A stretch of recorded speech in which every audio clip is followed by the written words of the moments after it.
Hey everybody, here's Doc with your Market Minute for Saturday, the 27th of January. As we look across the markets, whether it's the Dow or the NASDAQ 100 or the S&P 500, sure, we have some short-term exhaustion. Sure, we have some questions as to the short-term sustainability of this massive trend off of the bottom.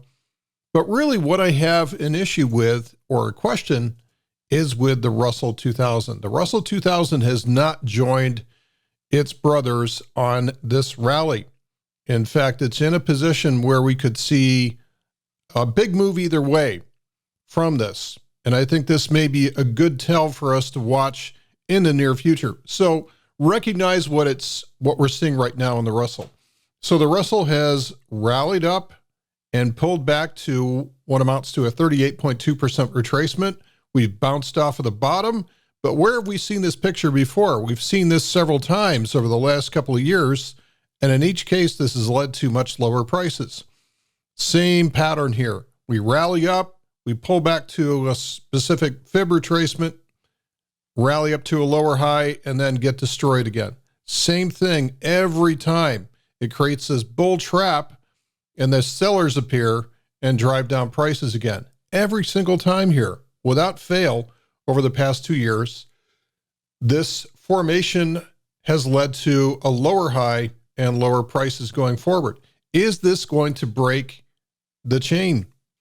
And this is important that we figure this out, because really what this shows is fund manager sentiment, whether fund managers are truly bullish or whether they're just being protective or riding 7 stocks right now. So here's how to analyze what's happening in the future. I'm going to zoom in on this, and we're going to focus in on a very small range here. So this is about a 40-point range on the Russell, right in this area. If we do see the price break above 2,000, then there's a good chance that we're going to see it break above 2060.